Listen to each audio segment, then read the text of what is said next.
Welcome to Malpractice Podcast.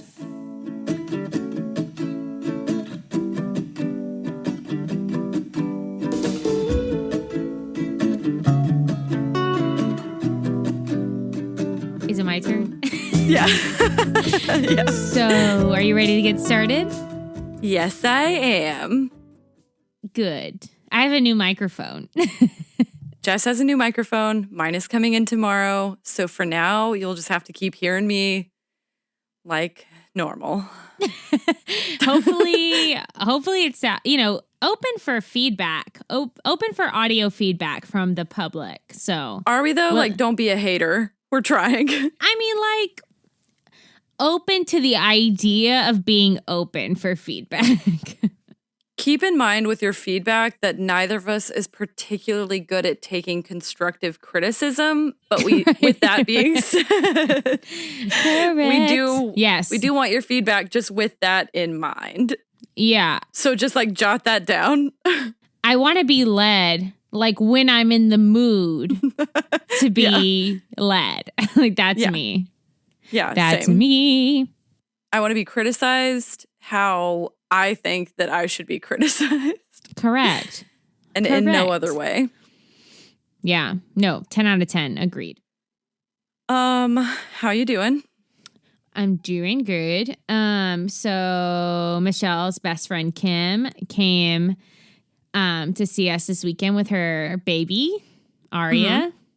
Mm-hmm. So cute. Yeah, Aria's like my friend. That's my friend. Like she's so stinking cute. She's so cute. Like aggressively cute. Like everyone's like, "Oh my God, what a beautiful child." And they're like, we love a cute baby. She's honestly really though, cute. What do people do who have a child and then no one says your baby is cute? What if your friends and loved ones are like, your baby's really smart, your baby's really talkative, but they're never rude. Like, don't do that. You can't do it. But also, I don't think that I was cute as a child. And honestly, it kind of builds character. No, you were cute and get out of here. I may have been cute, but I wasn't like a pretty child. You know how there's like a that pretty child? That is also incorrect. I saw my godson this weekend. He is also very cute and knows he's very cute. And he can like first of all, I'll just do whatever he asks me to do all the time. He's like, let's play zombies. And I'm like, I want brains, like instantly, you know? And I'm like not that type of person. Like I'm not good with kids. I don't know what to say to them. That's not true. You obviously are good with kids if that's what you do. Like that's being good with kids. You just my godson is the only one that I'm like capable of being good with. Oh, I am like at everyone's beck and call if you're a baby. I believe that, yeah. It's fun to be around kids that are good, and it's awful to be around kids that are not good. Yeah. Like being around other people's kids in like a grocery store that are really behaving badly. It's like, I understand everybody has a bad day, but when you're on like a plane or you're in a grocery store and you hear a baby start crying, you're just like, Don't tell the story. Now I have to tell the story. No. Okay, wait. Preface. Yeah. If you've been around Mal Pals, you've heard this story when I told Sydnee crying wasn't her thing. Now, was that a nice thing of me to say? No. Do I take it back? Yes, Sydnee cries really cute now. You shouldn't take it back. At the time, I meant it, right? So this is the same, the story is in the same time period of my life. In fact, the same trip of my life. So it is. Maybe the same, like it's in the same 24 or 48 hours, like pretty close window. It's close, yeah. It was back-to-back situation. Okay, so Jess and I were on a plane, and this little kid, a baby is crying relentlessly for like 14 hours. Yeah, it wasn't like a regular plane to like, 2-3 hour flight. No. It was like a 10+ hour flight. International trip. And everyone was sleeping. So they did that thing where everybody shuts their blinds things on the plane and everybody's like very clearly sleeping, right? Well, and this kid is still wailing. I would argue that not many people were actually sleeping. Everyone was pretending that they could possibly everyone was pretending to sleep. Because this child was screeching. Just like at the top of their lungs. And the dad is walking, the dad is clearly there without the mom, for starters. Because the dad is walking the kid up and down the aisle, like trying to calm them. And this kid is just shrieking like a banshee, right? And so at one point, Jess turns around in her seat and just like the coldest motherfucker goes, "Shut up. Someone give it its mother." And honestly, I was a dick. Like, what do you want? I was a dick. Like, I like maybe gave a fuck about that kid like 2-3 hours in. Like, yeah, cool. 10 hours in, 12 hours 10 hours later, it was a lot. Shut up. Like, shut up. Someone have you not heard of Benadryl? Like, shush. Oh, by the way, this is Malpractice Podcast. We're your hosts, and we're advising that you drug your children on long plane rides. No, I am advising that. That's true. Honestly. Do you? That's a true story. Be safe, but do you? That's a true story. How are you in general? Like, how are things? Yeah, I'm good. I finished my book. My first book of 2021. You're doing your book a month that my mom said reminded her of us. Mm-hmm. Which, Mom, I know you're not listening because of technology, but I literally cried my way through that book. Oh my God, no! Like, and it reminds her of us. That's why I was like, bitch, what? Did one of us secretly die when we were children? No spoilers, but I already know it's got to be that. It was really, really like if you've ever lost a friend. Oh my God! Like it's a good book because you're feeling like their friendship is beautiful. Like I can see why she said that because like it's more sisters than friends. Like they're family. Like I get it, but like I was the whole time like, Mom, I like a sad story, sad movie, sad book, whatever. Same. Sad that's podcast. Like sad the whole time. Yeah. And then it ends realistically. Yeah. Like it's still sad at the end. I like that. Because I'm like, that's real. Yeah, because they don't do the dumb like wrap up shit. Yes. I don't like a sad movie or a book that at the end there's like, and then everyone was great. No, they weren't. Susan went to therapy for 5+ years after this. Mark, lived in a hole. Like, no, it wasn't great. Yeah. So I really Everything like those are people. Fine. I just made those people up. But that's what I like. And that's how this ended. Spoilers. Yeah. No, honestly, same. And then I was going to say, the podcast, terrible. Thanks for asking. I love that podcast. If you like the stuff that we're talking about, it is directly up your alley. Yeah, if you like sad shit. Yeah, it's a little bit like grief porn. Like everything is so sad, but it also like helps you work through your own shit, whatever. I like it. No, I love it. But I just heard this one where there's this like, he's like probably 50 or 60 and his best friend gets a brain tumor and dies.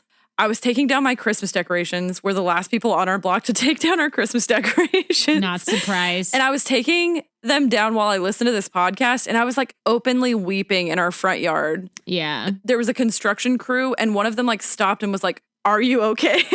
No, I'm terrible. Thanks for asking.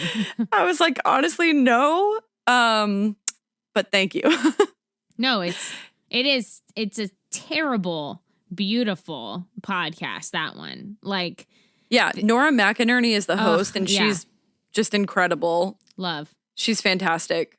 Our plan, Malpals, is to start a book club eventually. We're going to do a book club where we like read a book, I don't know, like every month. What do you think? I'm down because I really we choose a book a month and then just read it and do like a book report. Honestly, I need it because what happens right now is I'll be like, okay, 15 minutes for TikTok. 15 hours later, bitch, go to sleep. Like, you didn't read shit. I need it. Oh, did you start listening to Dying for Sex? No, I haven't listened to it yet. I'm going to put it on my list. It's so good. And it is also so sad.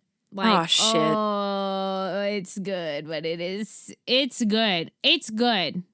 If y'all need some real sad podcast recommendations, hit us up. We got you. We get nothing for promoting these podcasts, you guys. These are authentic. These are free ads. I feel like maybe this is just me.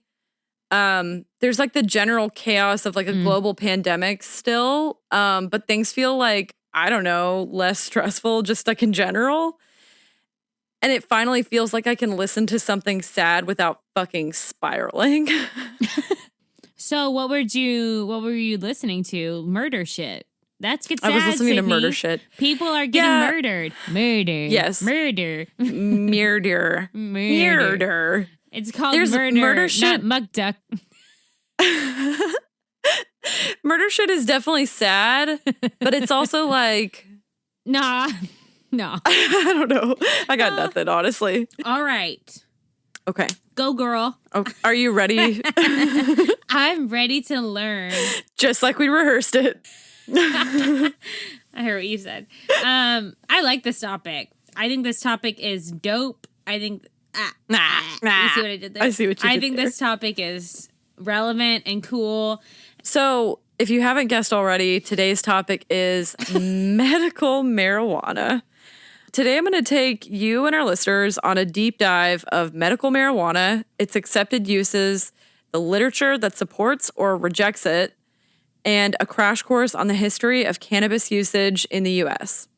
One really cool piece of information, I was actually in the first class in the history of Texas at a public university dedicated to medical cannabinoids. So that's cool. I thought you made that word up. I was like, cannabinoids? That's what I was about to say back. I'm going to teach you about it. Cannabinoids. Yeah.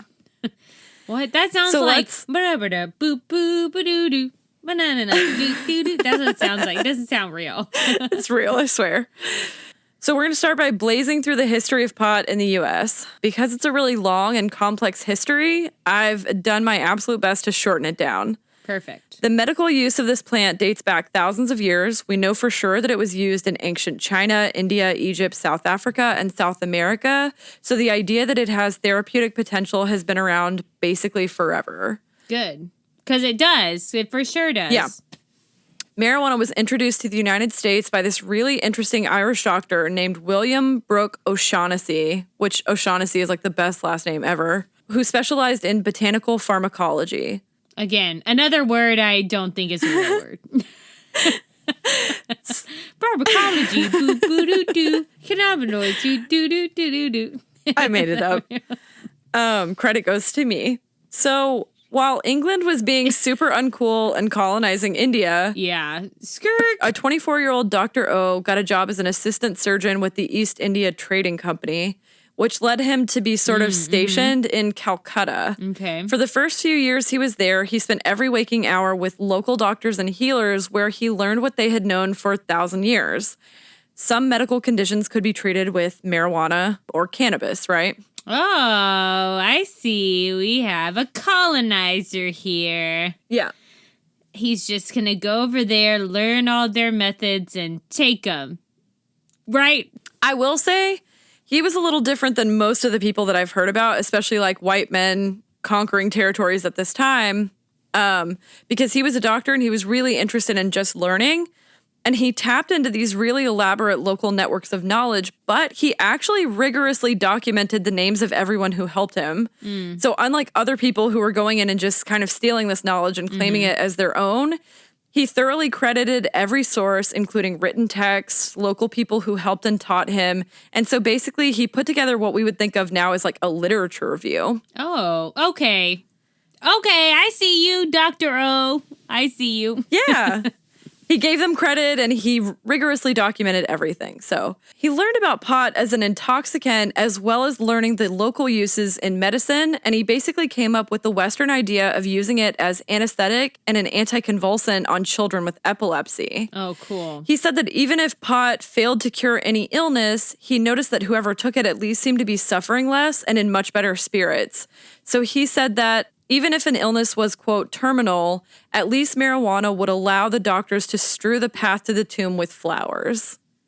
Well, all right. What were the years? So if he was the Not unfair. What company? The East India Trading Company, like the one from Pirates of the Caribbean. Yeah. Okay, that's real. Okay, historically accurate facts in Pirates of the Caribbean. Right? So Dr. O arrived in India in 1833. So we've known about some of the potential benefits of marijuana for a really long time. In 1842, he returned to England with basically a lifetime supply of cannabis indica, which was the scientific name for the strain that he brought back, and the seeds he needed to plant his own in the UK. After he brought the drug into the Western sphere of knowledge, it spread like wildfire. There's another pun for you. Through Europe and the U.S. God. But hemp, the plant that weed comes from, had actually been required by the U.S. government in the 1600s. So they actually required farmers to grow hemp because it was extremely useful in making rope, sails for ships, and clothing. So there was one point where the government literally mandated farmers to plant hemp in the U.S. Sounds right. Sounds great. Yeah. And then a little bit later at 1850, at an annual conference in the United States, it was entered into the United States Pharmacopoeia, where it was recognized as an effective treatment for neuralgia, tetanus, typhus, cholera, rabies, dysentery, alcoholism, opiate addiction, anthrax, leprosy, incontinence, snakebite, gout, convulsive disorders, insanity, excessive menstrual bleeding, and uterine bleeding. So basically it was like, do you ever think about how cure-all. Seriously, about how our episodes like intersect? Always. Like this was the time that H.H. Holmes was like Roman free. About to be chopping wilded out. That's crazy. Yeah. He probably needed some cannabis and he would have been chill. Honestly, that's none of my business though. In the early part of the 19th century, it was readily available and actually pretty easy to obtain in pharmacies and even in grocery stores. You didn't even need a prescription. Well, they did one thing right. Yeah. From 1840 to 1900, hundreds of papers were published in Western medical literature recommending cannabis and hemp for different diseases. It was even prescribed to the British Queen Victoria for menstrual cramps, which, who amongst us, you know? Heard that. Additionally, after the Mexican Revolution of 1910, Mexican immigrants skipped on across the U.S. border and introduced us all to the wonders of recreational marijuana usage, which fed into these bullshit stereotypes steeped in fear and prejudice, which further led to this cultural revolution that was coming to take weed down. Doctors of the time praised weed's ability to reduce anxiety and chronic pain, assist with epilepsy, migraines, insomnia, and increase the appetites of patients with all kinds of illnesses. Basically, everyone at the time was treating pot like the golden ticket idea. Doctors were also excited that it could potentially compete with opioids, and so they prescribed it as a less drastic alternative. Oh my God. The opioid epidemic, and they could have just been giving pot. Yeah. Well, maybe. So if you're a listener and you're just checking in and you want to hear us talk about the history of opioids, check out episode number 3. Because it's crazy. You do want to hear that. Yeah, it's a wild story. I want to hear it again. It's wild. However, as the 19th century went on, people were growing different strains of cannabis, and each pharmacist had their own methods of creating these extractions and tinctures that they would give to patients, meaning that the dosages were really hard to get down to an exact science. And I'll talk about it later, but they actually still are pretty hard to get down to an exact science. Additionally, preparations that were eaten could cause really different responses, and everyone who's ever taken an edible knows that it just hits a little different when you eat it. So another reason for the decline of cannabis to treat things like chronic pain was a rise in the popularity of opiates. So like we talked about before, along with the invention of the hypodermic needle, these drugs were soluble in water, opiates were. So they could be easily diluted down to an exact concentration and injected, while marijuana had to be boiled down, extracted, and then eaten or taken as an oil because the extracts are not water soluble. So they have to go into an oil. They can't go into a water-based supplement. By 1931, the Great Depression was in full swing. Massive unemployment led people to believe that marijuana made people lazy and hapless, and it became known as the drug of the lower classes, partially because of bogus research claiming that recreational pot usage led to increases in violence and crime. By 1931, 29 states had already outlawed the use of cannabis in any form. Killing vibes. Honestly. Killing vibes. So next came the Marijuana, that's marijuana with an H, Tax Act of 1937. I thought you were joking, but it is what it is. It is, 100%. And this happened after a campaign led by Harry Anslinger of the Federal Bureau of Narcotics. You may have heard of a film called Reefer Madness. Have you ever heard of that? No. Okay. No, I've not. I think it's like a popular reference. Most people probably have, but not me. So it was actually a sort of anti-weed propaganda film that legislators used to convince the public that weed was addictive, that it caused psychosis and mental instability, and that it led to an increase in violent crime.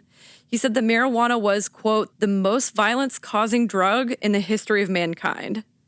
What a bummer. Yeah, I'm sure he was a great time to have at parties. Like, I call myself, like, a vibe kill. I'm a vibe. I will kill a vibe.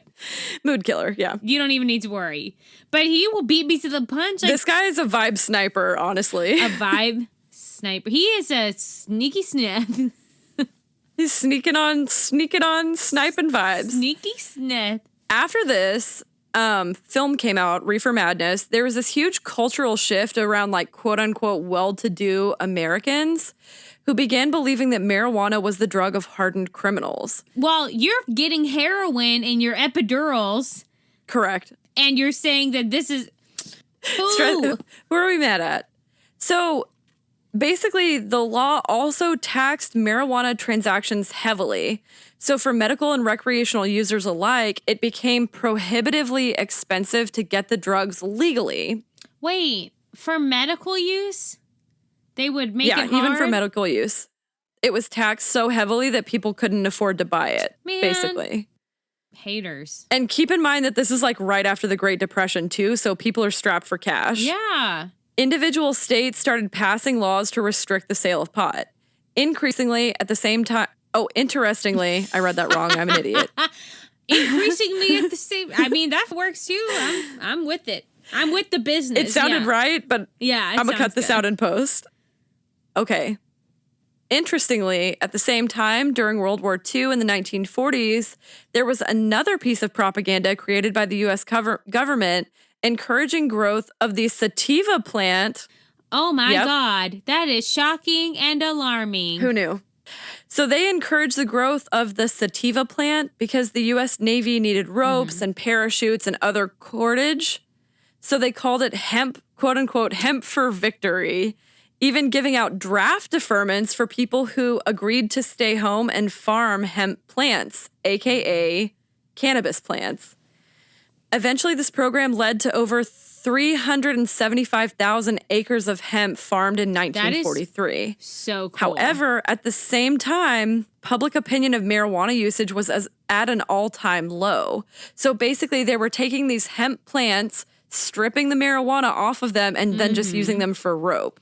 That's crazy, but I'm not surprised. So also, right, let's all like think for a second of how annoying and like weirdly proper the 1950s well, the 50s, were. You know, so in their time. They're the worst time, arguably, in America. Everybody was like a housewife, and they wore those stupid poofy dresses and... No, yeah, exactly correct, 100%. In the 50s, everybody was trying to be like super prim and proper, and so you can imagine that everybody was kind of like shitting on marijuana usage, right? Yeah. And so they had to pick something to shit on. Yeah, there wasn't enough.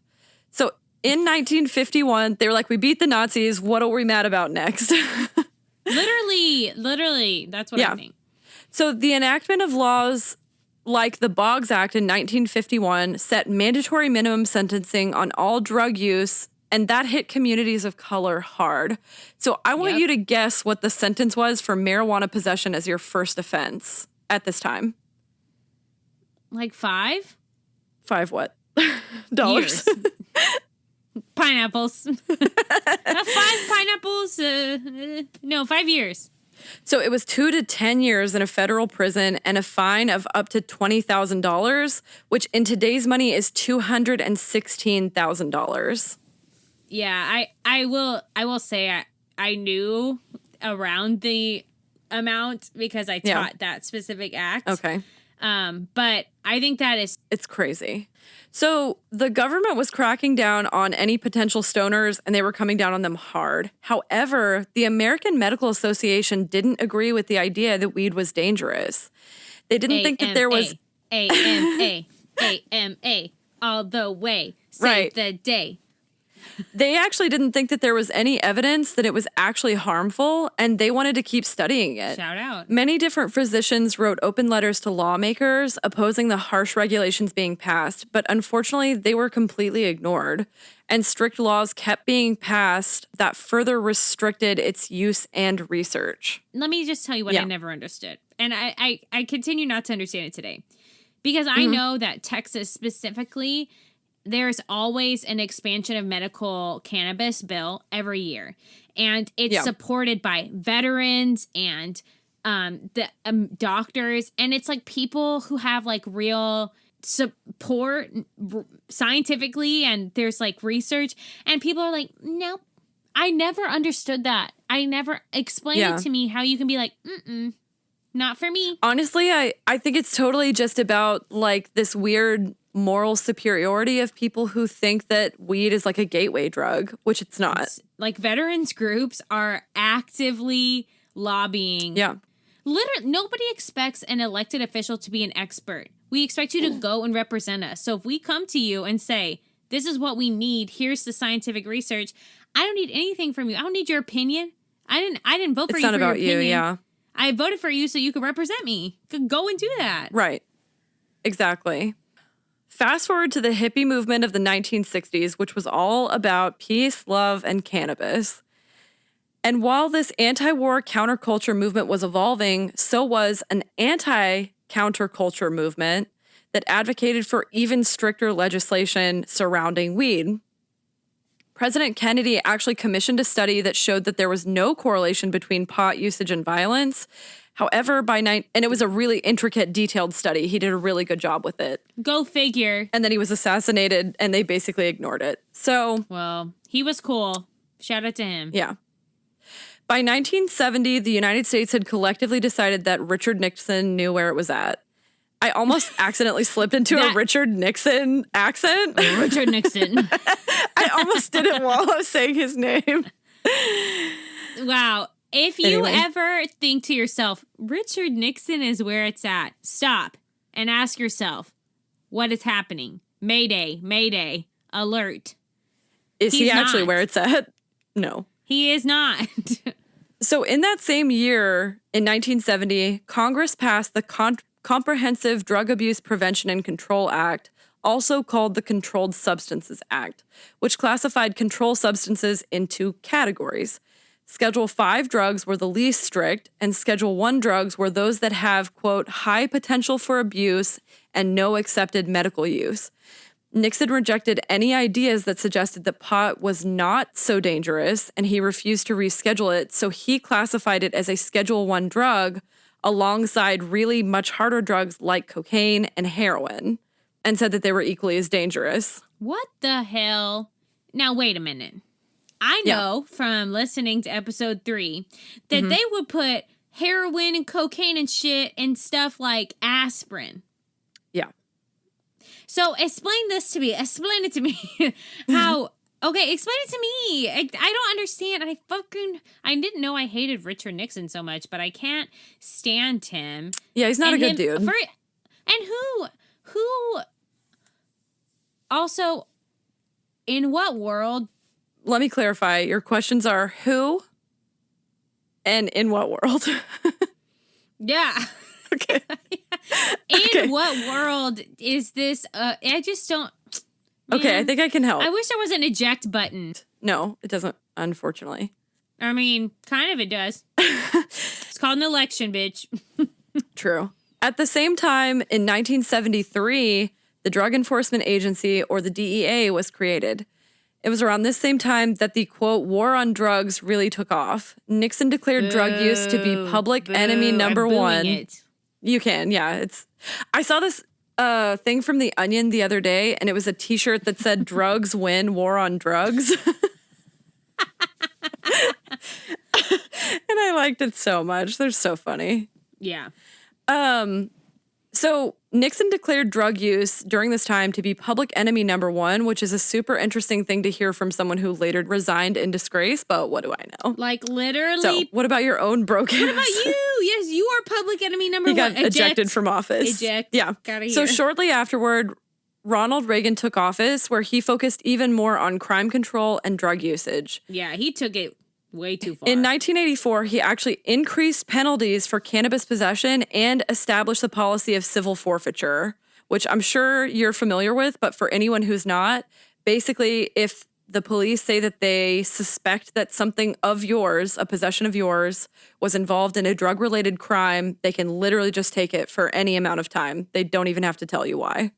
I don't even know what to say. Yeah. He also instituted the 3 strikes you're out rule, where repeat drug offenders could potentially face life in prison, which is such complete and utter bullshit. At the same time, from 1980 to 1984, the annual budget of the FBI's drug enforcement units went from $8 million to $95 million, and it got hella militarized. So Reagan-era drug laws caused crazy spikes in incarceration rates, particularly in communities and men of color. Honestly, there's a documentary on Netflix. It's called 13th. Yeah. It looks like it's not about this, but it is. It absolutely is. Yeah. It's actually a great documentary. You listeners should check it out. Yeah. And it's crazy. It's just it's crazy. So switching gears a little, interestingly, in the 1990s, 5 states... Increasingly. Fuck you. In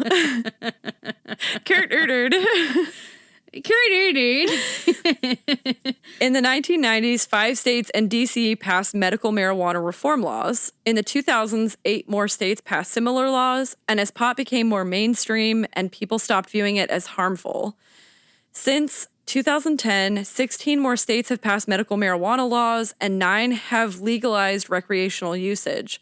So a lot of this has been left up to individual states, with many decriminalizing it over legalizing it. Currently, 26 states have decriminalized weed, but a lot of that is up to local government.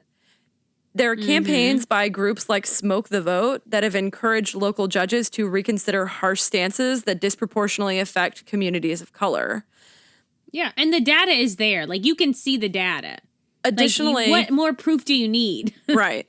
Additionally, many states have started legalizing the recreational use of cannabis as well as medical use. So while it's federally illegal in 15 states, including those like California and Colorado, they have legalized it at the state level recreationally, and 20 have made it legal with a medical prescription. However, while people are still going down and buying cannabis legally in these dispensaries, 40,000 people are still incarcerated in the U.S. for cannabis-related convictions, and an additional 650,000 are arrested each year for marijuana-related crimes. So that's basically the troubled history of cannabis in the United States. Can you imagine being incarcerated while you literally see, like, people going and buying drugs in other states? It's crazy. It doesn't make any sense. It does not make any sense. Yeah. Let's talk about the medical research side of this, because otherwise I'm going to get off on a tangent and then I'm going to feel like I should run for governor or some crazy shit. Do it. I'll support you. I'm super glad you asked, because that is, after all, the whole point of this podcast. I thought it was about voicing our opinions. I mean, it basically is that too. So first I want to walk you and our listeners through a couple of key terms that you'll hear a lot. So CBD is cannabidiol, which is the non-psychoactive component that's found in marijuana. And this is the one that is widely accepted as the pharmacologically or chemically useful for medical purposes component. Yeah. So according to Harvard Health, CBD may be used, we'll get into why we say may be used to address anxiety, depression, insomnia, and chronic pain. Also present in modern marijuana is THC, or tetrahydrocannabidiol, which is the psychoactive component that gives users the feeling of being high. So THC can sometimes lead to increased anxiety in some people or increased appetite, aka the munchies. So CBD is one of the naturally occurring cannabinoids found in cannabis sativa, which is the scientific name for pot.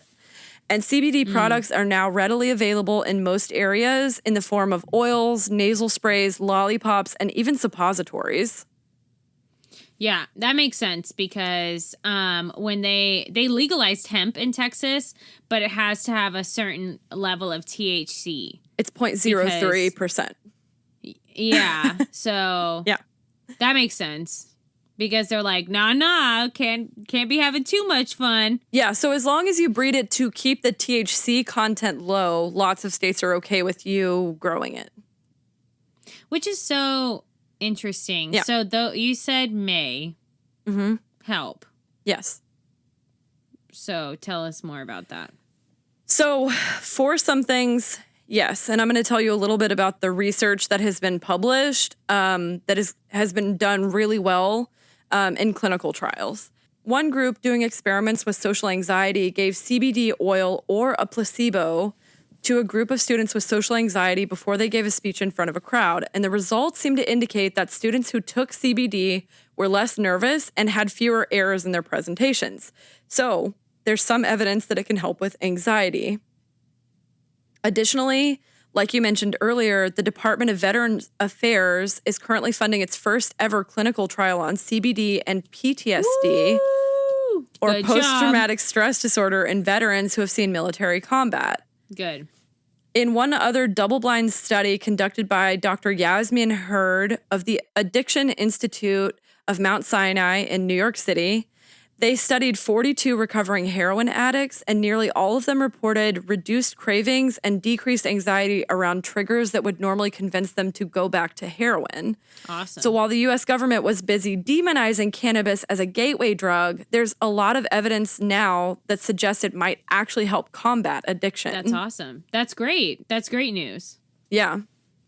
It has also been used in human clinical trials for Parkinson's disease, ulcerative colitis, schizophrenia, chronic musculoskeletal pain, and many other conditions, which have all suggested positive outcomes in a wide array of patient scores. The area where it's most exciting to me personally, maybe because I'm into neuroscience, is epilepsy.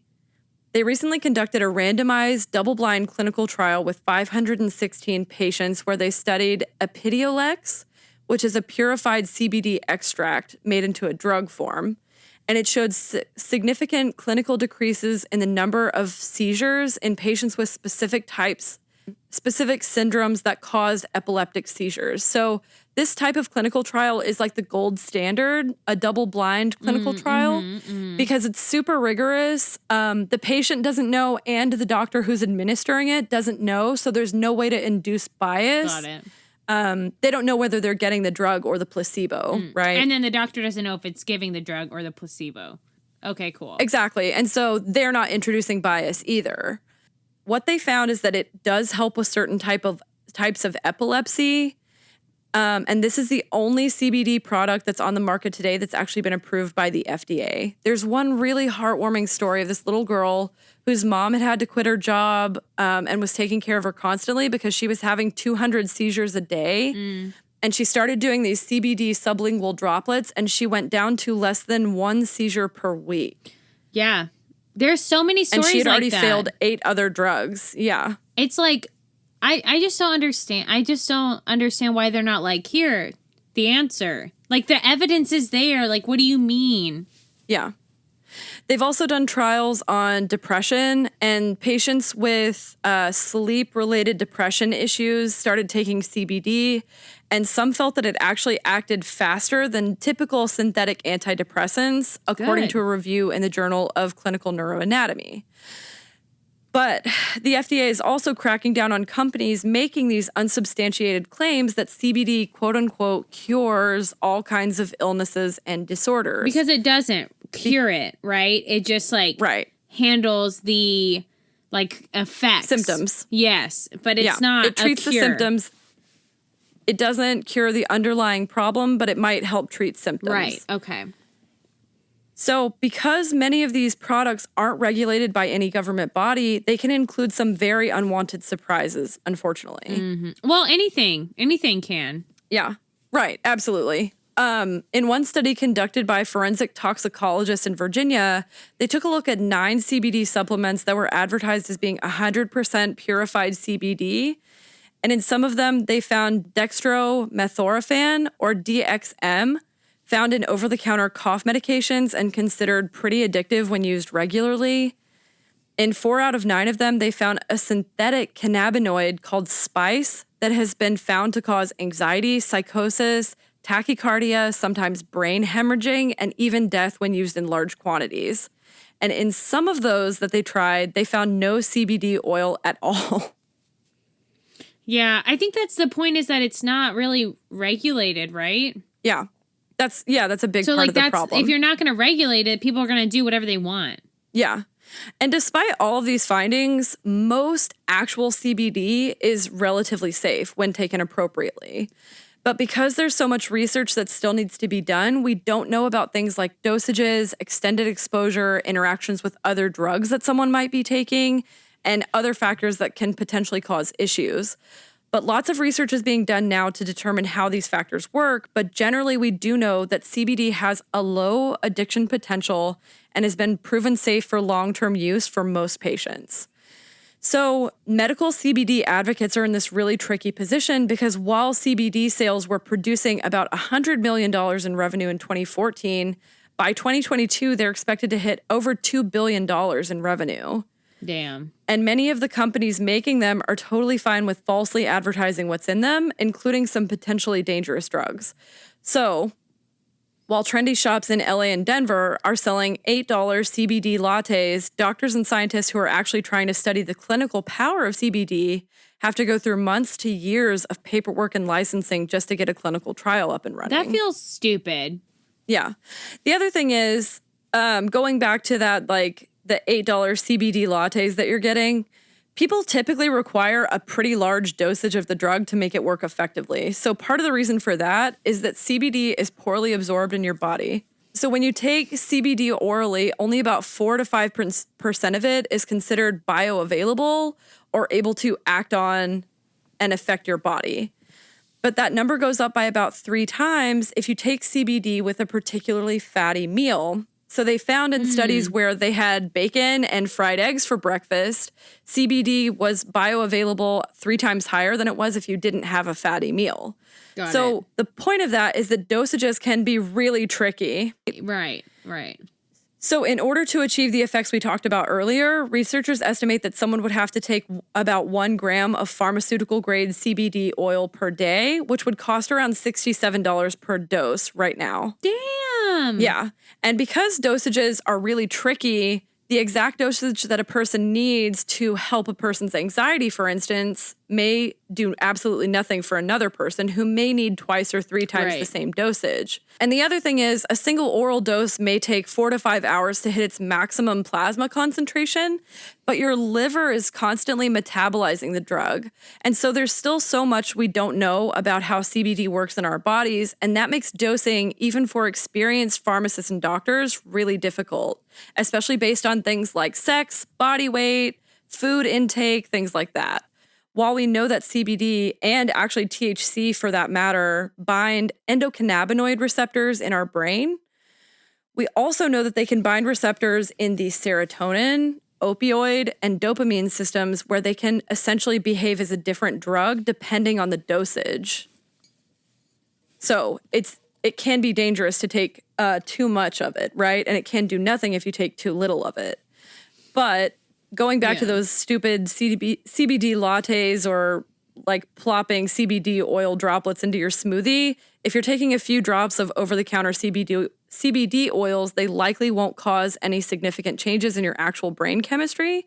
But what they might do is allow people to feel better via the placebo effect. And to me, I'm like, hey, if you feel better, you feel better, right? Yeah, exactly. So what we really need to do in order to know exactly how CBD works for us is, unfortunately, lots more research. We need randomized, double-blind clinical trials that are conducted by experienced professionals.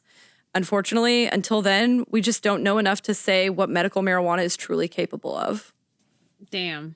But people are using it and getting what they need. So people are using it in places where it's medically legal now. Be careful. Talk to your doctor. Do what works for you.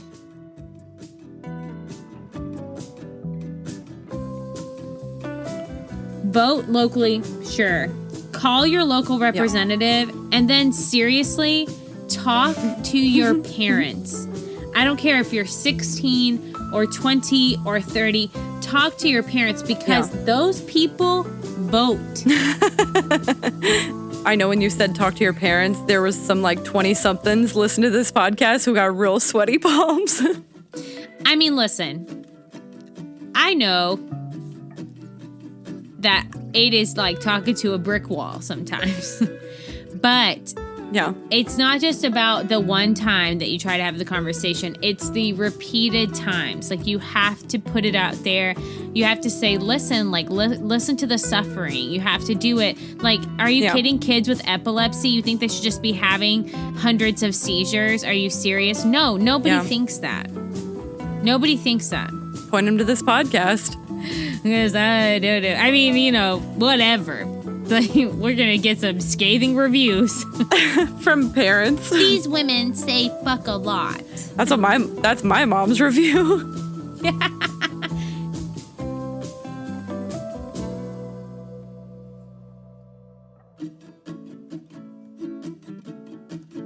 Hey, Mal Pals. Thanks for listening.